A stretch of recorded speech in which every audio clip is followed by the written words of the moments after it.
Hello friends, आज का हमारा टॉपिक है how to create WordPress post from Google Sheets. तो आज के इस वीडियो में हम सीखेंगे कि कैसे हम गूगल शीट और वर्डप्रेस को कनेक्ट कर सकते हैं। कि जैसे आप गूगल शीट की रो में कोई नई डिटेल्स ऐड करेंगे तो ऑटोमेटिकली उन डिटेल्स का यूज करके वर्डप्रेस पे एक पोस्ट हो जाएगी क्रिएट। जी हाँ, इसका मतलब आप वर्डप्रेस पे एक नई पोस्ट बना सकते हैं, वो भी गूगल शीट की मदद से। कि जैसे आप गूगल शीट की रो में कोई नई पोस्ट की डिटेल्स एंटर करेंगे तो ऑटोमेटिकली वो जाके क्रिएट हो जाएगी वर्डप्रेस पे। ये पूरी प्रोसेस आप ऑटोमेट कर सकते हैं पेबली कनेक्ट की मदद से, गूगल शीट्स और वर्डप्रेस को कनेक्ट करके या इंटीग्रेट करके। इस पर आपकी ट्रिगर एप्लीकेशन होगी गूगल शीट्स और आपकी एक्शन एप्लीकेशन होगी वर्डप्रेस। तो आप कैसे बना सकते हैं उस पूरे ऑटोमेशन को, कैसे कनेक्ट कर सकते हैं दोनों एप्लीकेशंस को, आइए देखते हैं मेरी स्क्रीन पे। तो चलिए बनाते हैं कैसा ऑटोमेशन गूगल शीट्स और वर्डप्रेस के बीच में। कि जैसे गूगल शीट की रो में आप कोई नई डिटेल्स एंटर करें तो ऑटोमेटिकली सेम डिटेल्स का यूज़ करके वर्डप्रेस पे एक पोस्ट हो जाए क्रिएट। जैसा कि आप देख सकते हैं यहाँ पे मैंने गूगल शीट क्रिएट करके रखी है जिसको मैंने नाम दिया है वर्डप्रेस पोस्ट का। इस गूगल शीट में मैं अपने सारे पोस्ट के टाइटल और कंटेंट ऐड करता हूँ। अब मैं चाहता हूँ कि जैसे मैं इस गूगल शीट की रो में कोई नई पोस्ट का टाइटल और कंटेंट ऐड करूँ तो ऑटोमेटिकली एक पोस्ट क्रिएट हो जाए वर्डप्रेस में, वो भी सेम डिटेल्स के साथ। तो ये पूरी प्रोसेस हम ऑटोमेट करेंगे पेबली कनेक्ट की हेल्प से वर्डप्रेस और गूगल शीट को कनेक्ट करके। चलते हैं न्यू टैब पे। आप देख सकते हैं ये है पेबली का लैंडिंग पेज। सिंपली अपने ब्राउजर पे टाइप करिएगा PABBLY.com/connect तो आप आ जाएंगे पेबली के लैंडिंग पेज पे। पेबली एक बहुत ही अमेजिंग सॉफ्टवेयर है जहाँ आप मल्टीपल एप्लीकेशंस को कनेक्ट इंटीग्रेट कर सकते हैं। अगर आप एक नए यूजर हैं तो जाइए साइन अप फॉर फ्री पे, जहाँ आपको हर महीने मिलेंगे फ्री टास्क ऐसे ऑटोमेशन क्रिएट करने के लिए। अगर आप एक एग्जिस्टिंग यूजर हैं तो सिंपली क्लिक करिएगा साइन इन पे। साइन इन पे क्लिक करते ही आपके सामने ओपन होंगी पेबली की 5 मेन एप्लीकेशंस। आज हमको यूज करना है पेबली कनेक्ट का, तो क्लिक करेंगे हम एक्सेस नाउ पे। एक्सेस नाउ पे क्लिक करते ही आपके सामने ओपन होगा पेबली कनेक्ट का डैशबोर्ड। इसके बाद आपको जाना है राइट हैंड साइड पे, क्लिक करना है इस ब्लू बटन पे क्रिएट वर्कफ्लो पे। जैसे आप इस पर क्लिक करेंगे आपके सामने एक डायलॉग बॉक्स अपीयर होगा जहां आपको इस वर्कफ्लो को एक नाम देना है। तो मान लीजिए मैं इसे नाम देता हूँ create WordPress post from Google sheets. आप अपनी रिक्वायरमेंट के हिसाब से इसे कोई और भी नाम दे सकते हैं। फिर क्लिक करना आपको क्रिएट पे। क्रिएट पे क्लिक करते ही आपके सामने ओपन होंगी ये दो इंपॉर्टेंट विंडोज। इनको हम कहते हैं ट्रिगर एंड एक्शन। बेसिकली जो पूरा ऑटोमेशन आज हम बनाने वाले हैं वो इन दोनों प्रिंसिपल्स या कॉन्सेप्ट्स पर ही बेस्ड होते हैं। इनके डेफिनेशन की बात करें तो ट्रिगर कहता है व्हेन दिस हैपेंस, मतलब जब ऐसा हो। तो एक्शन कहता है डू दिस, मतलब ऐसा कर दो। तो देखिए आज का हमारा ऑब्जेक्टिव क्या है।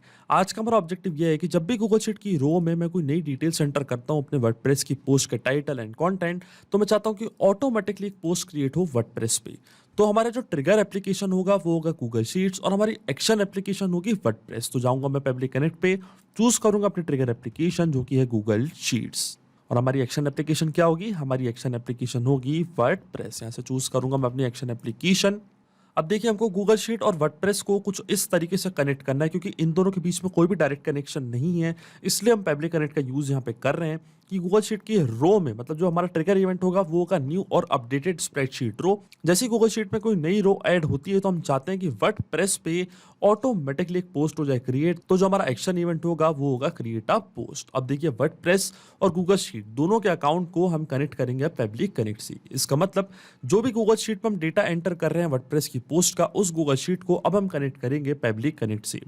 देख सकते हैं आप ट्रिगर इवेंट चूज करते हैं, यहाँ पे हमको दिया गया एक वेबहुक यूआरएल। इस यूआरएल की मदद से जो भी डेटा इस पर्टिकुलर गूगल शीट का जिसमें हम सारे अपनी पोस्ट का कंटेंट ऐड करते हैं वो डेटा पेबली कनेक्ट अपने पास कर लेगा कैप्चर। आप देख सकते हैं यहाँ पे हमको सारे इंस्ट्रक्शंस दिए हुए हैं कि कैसे हमको इस यूआरएल का यूज करना है। मैं आपको डायरेक्टली बताता हूँ। ये यूआरएल आपको यहाँ से करना है कॉपी, जाना है अपनी गूगल शीट पे जिसमें आप सारी पोस्ट का कंटेंट रखते हैं। इसके बाद आपको क्लिक करना है एक्सटेंशंस पे, फिर जाना है एडॉन्स पे। एडॉन्स पे जाने के बाद आपको जाना है गेट एडॉन्स पे और इसके बाद आपके सामने ओपन होगा गूगल वर्कस्पेस मार्केट प्लेस। यहाँ पे आपको सर्च करना है पेबली कनेक्ट वेबबुक्स। पेबली कनेक्ट वेबबुक्स आप देख सकते हैं मेरे सिस्टम में ऑलरेडी इंस्टॉल्ड है। अगर आपके सिस्टम में इंस्टॉल नहीं है तो आप इसको इंस्टॉल करें, तभी आपकी ये गूगल शीट कनेक्ट हो पाएगी पेबली कनेक्ट से। इसके बाद की प्रोसेस मैं आपको बताता हूँ। ये मेरे सिस्टम में इंस्टॉल है, मैं इसको करूंगा बंद। इसके बाद आपको अपनी गूगल शीट करनी है रिफ्रेश। जैसे आप पेबली कनेक्ट वेबबुक सिस्टम में इंस्टॉल करेंगे गूगल शीट आप रिफ्रेश करेंगे, फिर जाना आपको एक्सटेंशंस पे। तो पेबली कनेक्ट वेबबुक्स आपको बॉटम पे होने लगेगा शो। इसके इनिशियल सेटअप पे आपको करना है क्लिक, फिर आपके सामने ओपन होगी ये विंडो। तो देखिए ये हमसे यहाँ पे पूछ रहा है वेबहुक यूआरएल। तो जैसा कि आपको याद होगा पेबली कनेक्ट पे एक यूआरएल हमको मिला था, मैंने आपको बताया था ये यूआरएल। इस सेम यूआरएल हम यहाँ से करेंगे कॉपी, जाएंगे अपनी गूगल शीट पे, इसको यहाँ पे कर देंगे पेस्ट। इसी यूआरएल की मदद से जो भी डेटा है इस गूगल शीट का वो ट्रांसफर हो जाएगा पेबली कनेक्ट के पास। फिर आता है ट्रिगर कॉलम। तो देखिए हमारा ट्रिगर कॉलम है कॉलम बी। ट्रिगर कॉलम वो कॉलम होता है जिस कॉलम के बाद हम कोई भी डेटा एंटर नहीं करते अपनी गूगल शीट पे। तो देखिए जो हमारा लास्ट अपडेटेड कॉलम है वो है कॉलम बी। कॉलम बी के बाद कोई भी कॉलम में मैंने कोई डेटा एंटर नहीं किया है तो जो हमारा ट्रिगर कॉलम होगा वो होगा कॉलम बी। अब जैसे ही मैं सेंड टेस्ट पे क्लिक करूंगा तो ऑटोमेटिकली इस गूगल शीट की फर्स्ट रो का डेटा पेबली कनेक्ट अपने पास कर लेगा कैप्चर। आप देख सकते हैं पेबली कनेक्ट रिस्पॉन्स का वेट कर रहा है। तो जाएंगे हम गूगल शीट पे, क्लिक करेंगे सेंड टेस्ट पे और देखिए टेस्ट डेटा सेंड सक्सेसफुली। इसका मतलब इस गूगल शीट की फर्स्ट रो का डेटा पेबली कनेक्ट ने अपने पास कर लिया है कैप्चर। क्लिक करते हैं सबमिट पे, इसको करते हैं बंद। इसके बाद हमको एक स्टेप और करनी है, हमको वापस जाना है एक्सटेंशंस पे, जाना है पेबली कनेक्ट वेबबुक्स पे और सेंड ऑन इवेंट का ऑप्शन आपको जरूर करना है टिक। सेंड ऑन इवेंट का ऑप्शन इसलिए जरूरी होता है क्योंकि जब भी आप अपनी गूगल शीट में कोई नई रो में डेटा एंटर करेंगे, कोई नई पोस्ट का टाइटल या कॉन्टेंट ऐड करेंगे तो ऑटोमेटिकली नई रो का डेटा पेबली कनेक्ट के पास हो जाएगा कैप्चर। इसलिए सेंड ऑन इवेंट का ऑप्शन आपको जरूर करना है टिक, नहीं तो आप कभी भी कोई नई रो में डेटा ऐड करेंगे तो आपका वर्कफ्लो ट्रिगर नहीं होगा। अब चलते हैं हम पेबली कनेक्ट पर। देखिए यहाँ पे हमको एपीआई रिस्पांस हो चुका है रिसीव। तो देखिए ये था हमारी स्प्रेडशीट का नेम वर्डप्रेस पोस्ट, ये था हमारा ट्रिगर कॉलम, पोस्ट का टाइटल था चंद्रयान 3 और ये था हमारी पोस्ट का कंटेंट जो हम क्रिएट करना चाहते हैं वर्डप्रेस पे। इसका मतलब जो हमारा फर्स्ट स्टेप ऑफ इंटीग्रेशन है वो वर्क कर रहा है। हमने गूगल शीट्स को सक्सेसफुली कनेक्ट कर दिया है पेबली कनेक्ट से। अब जैसे ही गूगल शीट की रो में हमको नई डिटेल्स एंटर करेंगे पोस्ट की तो वो डिटेल्स पेबली कनेक्ट अपने पास कर लेगा कैप्चर। अब सेम डिटेल्स का यूज करके हमें वर्डप्रेस पे एक पोस्ट करनी है क्रिएट। तो जो वर्डप्रेस का अकाउंट है अब वो मैं कनेक्ट करूंगा पेबली कनेक्ट से। तो क्लिक करूंगा मैं कनेक्ट पे, जाऊंगा ऐड न्यू कनेक्शन पे। ऐड न्यू कनेक्शन पे क्लिक करते ही हमसे यहाँ पे मांग रहा है वर्डप्रेस का user name, password and base URL. तो देखिए यहाँ पे आपको टाइप करना आपके वर्डप्रेस का यूजर नेम और पासवर्ड। तो यहाँ पे मैं टाइप कर देता हूँ मेरा यूजर नेम एंड पासवर्ड। तो देखिए मैंने यूजर नेम और पासवर्ड कर दिया फिर आता है बेस यूआरएल। तो देखिए बेस यूआरएल क्या होता है, यहाँ पे आपको सारे इंस्ट्रक्शंस दिए हुए हैं, मैं आपको डायरेक्टली बताता हूँ। आपको चलना है अपने वर्डप्रेस के अकाउंट पे। तो ये जो यूआरएल है आपके वर्डप्रेस का अकाउंट का, इसको हम कहते हैं बेस यूआरएल। तो बेस यूआरएल आपको करना है कॉपी HTTP से लेकर पे टू वॉल्ट तक, मतलब WP3 तक। इसके बाद का जो भी पार्ट है WP admin edit.php ये आपको कॉपी नहीं करना है, केवल आपको HTTP से लेकर /WP3 तक आपको कॉपी करना है। ये आपका होता है बेस यूआरएल। इसको कॉपी करके आपको जाना है पेबली कनेक्ट पे और यहाँ पे कर देना है पेस्ट। आप देख सकते हैं यहाँ पे हमको साफ साफ लिखा गया है कि do not include /WP admin या WP login.php, इसलिए मैंने इतना पार्ट यहाँ पे किया है कॉपी। अब जैसे मैं सेव पे क्लिक करूंगा हमारा वर्डप्रेस का अकाउंट कनेक्ट हो जाएगा पेबली कनेक्ट से। और देखिए हमारा वर्डप्रेस का अकाउंट यहाँ पे हो चुका है कनेक्ट। और जैसे ही हमारा अकाउंट यहाँ पे कनेक्ट हुआ ये हमसे पूछ रहा है पोस्ट टाइप जो आप क्रिएट करना चाहते हैं वो क्या है, उसका टाइटल, कंटेंट, एक्सर्प्ट, स्टेटस और बहुत सारी फील्ड्स। देखिए ये सब हम फिल करेंगे मैपिंग की मदद से, जो जो मैंडेटरी फील्ड्स हैं। सबसे पहले आता है पोस्ट टाइप। तो हम क्या क्रिएट करना चाहते हैं वर्डप्रेस पे, तो वर्डप्रेस पे अगर आप पेज क्रिएट करना चाहते हैं, मीडिया, यूजर रिक्वेस्ट, तो यहाँ पे n नंबर ऑफ ऑप्शन आपके पास है। मैं यहाँ पे क्रिएट करना चाहता हूँ एक नई पोस्ट वर्डप्रेस पे कि जैसे गूगल शीट पे मैं कोई डेटा एंटर करूँ तो ऑटोमेटिकली पोस्ट क्रिएट हो वर्डप्रेस पे। आप देख सकते हैं अभी मैंने 3 पोस्ट यहाँ पे क्रिएट करके रखी हैं। अब जाऊंगा मैं पेबली कनेक्ट पे, इसके बाद आता है मेरी पोस्ट का टाइटल और कॉन्टेंट। तो देखिए ये जो सारी फील्ड्स हैं, पोस्ट का टाइटल और कंटेंट, आपको याद होगा गूगल शीट पे मैं पोस्ट का टाइटल और कंटेंट पहले ही ऐड कर चुका हूं और गूगल शीट का जो भी रिस्पांस है वो पेबली कनेक्ट ने अपने पास कर लिया है कैप्चर अपने ट्रिगर एप्लीकेशन ही, क्योंकि गूगल शीट थी। तो देखिए पोस्ट का टाइटल और कंटेंट मैं यहाँ पे करूंगा मैप। आप देख सकते हैं यहाँ पे लिखा है एंटर टेक्स्ट और मैप डेटा। तो देखिए मैपिंग का मतलब क्या होता है, मैपिंग का मतलब ये होता है कि जो रिस्पांस हमको गूगल शीट से मतलब हमारी ट्रिगर एप्लीकेशन से पहले ही मिल चुका है, इसी रिस्पांस का यूज मैं यहाँ पे कर लूंगा, वो भी विदाउट मैनुअली टाइप करके। इस प्रोसेस को हम कहते हैं मैपिंग। तो देखिए मैपिंग कैसे की जाती है, जैसे मैं इस ब्लैंक फील्ड पर क्लिक करूंगा, गूगल शीट्स जो कि हमारी ट्रिगर एप्लीकेशन थी वो आपको यहाँ पे दिख रही होगी। इसके ड्रॉप डाउन पे मैं करूंगा क्लिक, यहाँ से मैप कर दूंगा मेरी पोस्ट का टाइटल जो कि है चंद्रयान 3। ये हमारी पोस्ट का टाइटल और इसी तरीके से जो मेरी पोस्ट का कंटेंट था वो भी मैं यहाँ पे कर दूंगा मैप। तो ये था हमारी पोस्ट का कंटेंट। आप देख सकते हैं इसी तरीके से की जाती है मैपिंग। फिर आता है स्लग स्टेटस। तो स्टेटस में रखूंगा इसका पब्लिश। अगर आप ड्राफ्ट करना चाहते हैं, पेंडिंग करना चाहते हैं, प्राइवेट करना चाहते हैं तो आप सिलेक्ट कर सकते हैं। मैं रखूंगा पब्लिश। फिर आती है कैटेगरी आईडीज, टैग्स, अगर आप कोई टैग्स इंक्लूड करना चाहते हैं तो आप कर सकते हैं। फिर आता है फीचर्ड मीडिया आईडी। तो देखिए अगर आपको कोई मीडिया फाइल अपलोड करनी है इसके साथ तो आप यहाँ पे इसका यूज कर सकते हैं, पर मेरे को यहाँ पे नहीं करनी है, इसलिए मैं मैप की बटन ऑन करूंगा और इसको छोड़ दूंगा ब्लैंक, क्योंकि मेरे को कोई भी मीडिया फाइल यहाँ पे अपलोड नहीं करनी है। इसके बाद आता है फॉर्मेट। तो फॉर्मेट आप सिलेक्ट कर सकते हैं standard, gallery, image, status, video या ऑडियो। तो जो हम पोस्ट क्रिएट कर रहे हैं वो एक स्टैंडर्ड फॉर्मेट में है।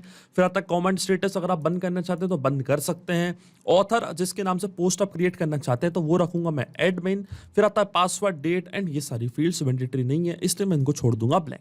जो मैंडेटरी फील्ड्स थी वो मैं यहाँ पे कर चुका हूँ फिल। इन्हीं डिटेल्स का यूज करके वर्डप्रेस पे एक पोस्ट हो जाएगी क्रिएट। पर उससे पहले आपके मन में एक सवाल जरूर आ रहा होगा कि यहाँ पे मैंने मैपिंग का यूज क्यों किया और ये मैपिंग का मतलब क्या होता है। तो देखिए, मैपिंग इसलिए बहुत ज़्यादा इंपॉर्टेंट प्रोसेस होती है क्योंकि जब भी हमारा ये वर्कफ्लो रन करेगा तो जो भी डेटा मैंने यहाँ पे मैप किया है ये ऑटोमेटिकली न्यू डेटा से हो जाएगा चेंज। इसका मतलब गूगल शीट की रो में मैं जब भी कोई नई डिटेल्स एंटर करूंगा, जैसे कि पोस्ट का टाइटल, उसका कंटेंट, तो ऑटोमेटिकली वो जो नया डेटा है वो यहाँ पे आके हो जाएगा अपडेट। जहाँ जहाँ मैंने यूज़ किया है मैपिंग का, हमारा वर्कफ्लो का ट्रिगर और ऑटोमेटिकली वर्डप्रेस पे एक पोस्ट हो जाएगी क्रिएट। इसलिए मैपिंग होती है बहुत ज़्यादा इंपॉर्टेंट प्रोसेस। क्योंकि अगर यहाँ पे मैं ये डेटा मैन्युअली टाइप कर देता तो ये डेटा रहता हमेशा स्टैटिक या परमानेंट। अब स्क्रॉल डाउन करते हैं हम नीचे, सिंपली क्लिक करते हैं इवेंट्स एंड टेस्ट रिक्वेस्ट की बटन पे, तो आप देखेंगे वर्डप्रेस पे ऑटोमेटिकली एक पोस्ट हो जाएगी क्रिएट, वो भी चंद्रयान-3 के नाम से। आप देख सकते हैं यहाँ पे हमको एपीआई रिस्पॉन्स भी हो चुका है रिसीव, जो कि एक पॉजिटिव एपीआई रिस्पॉन्स है। तो चलते हैं हमारे वर्डप्रेस के अकाउंट पे, इसको करते हैं रिफ्रेश और देखिए चंद्रयान-3 के नाम से यहाँ पे एक पोस्ट हो चुकी है क्रिएट, वो भी इमीडिएटली। इसको हम करते हैं ओपन और देखिए ये है हमारी पोस्ट का कंटेंट। इसका मतलब जो ऑटोमेशन हमने सेटअप किया है पब्लिक कनेक्ट पे इन दोनों एप्लीकेशंस के बीच में, वो सक्सेसफुली वर्क कर रहा है। सिंपली 2 स्टेप में हमने पूरा ऑटोमेशन कर दिया है सेटअप, जो वर्क करेगा इंस्टेंटली। जैसे ही गूगल शीट की रो में आपको नई डिटेल्स एंटर करेंगे, ऑटोमेटिकली सेम डिटेल्स का यूज करके वर्डप्रेस पे एक पोस्ट हो जाएगी क्रिएट। तो ये चेक करते हैं अब इस ऑटोमेशन को हम रियल टाइम में। चलता है हमारी गूगल शीट पे और मान लीजिए इस बार जो मेरी पोस्ट का टाइटल है वो है पॉल्यूशन, और अब यहाँ पे मैं टाइप कर देता हूँ मेरी पोस्ट का कंटेंट। तो देखिए मैंने पहले से यहाँ पे टाइप करके रखा है, उसको यहाँ पे मैंने कर लिया कॉपी। अब मैं करूंगा पेस्ट, ये है हमारी पोस्ट का कंटेंट। इसको हम कर देते हैं सही और देखिए ये हमारी पूरे पोस्ट का कंटेंट और ये है हमारा टाइटल। अब देखिए यहाँ पे सेव टू ड्राइव हो चुका है, इसका मतलब जो हमारा ट्रिगर है वो हो चुका है और वर्डप्रेस पे एक पोस्ट क्रिएट हो चुकी होगी वो इंस्टेंटली, वो भी सेम टाइटल के साथ। तो चलते हैं वर्डप्रेस पे, इसको करते हैं रिफ्रेश और देखिए पॉल्यूशन के नाम से इंस्टेंटली यहाँ पे एक पोस्ट हो चुकी है क्रिएट। इसको हम करते हैं ओपन और देखिए ये है हमारी पोस्ट का कंटेंट। अभी आपके सामने मैंने कंटेंट और टाइटल ऐड किया और ऑटोमेटिकली वर्डप्रेस पे एक पोस्ट हो चुकी है क्रिएट, वो भी सेम डिटेल्स के साथ। इसका मतलब जो ऑटोमेशन हमने बनाया वो सक्सेसफुली वर्क भी कर रहा है। तो अगर आप भी इस वर्कफ्लो का यूज करना चाहते हैं तो इसका लिंक मैं अपने वीडियो के डिस्क्रिप्शन में दे दूंगा, जहां आप इसे बड़ी आसानी से कर सकते हैं इस्तेमाल। सिर्फ यही नहीं, आप और भी एप्लीकेशन के इंटीग्रेशन पब्लिक कनेक्ट की मदद से बना सकते हैं। इसके लिए आप हमें ईमेल कर सकते हैं support@public.com पर। अगर आपको कोई क्वेरीज है, आपके कोई डाउट्स है, तो आप जा सकते हैं forum.public.com पर। अगर आपको प्राइसिंग रिलेटेड कोई इशू है तो आप जा सकते हैं इस लिंक पर। अगर आपको ये वीडियो पसंद आया हो तो प्लीज लाइक करें, शेयर करें और हमारे चैनल को सब्सक्राइब करना ना भूलें। Thank you.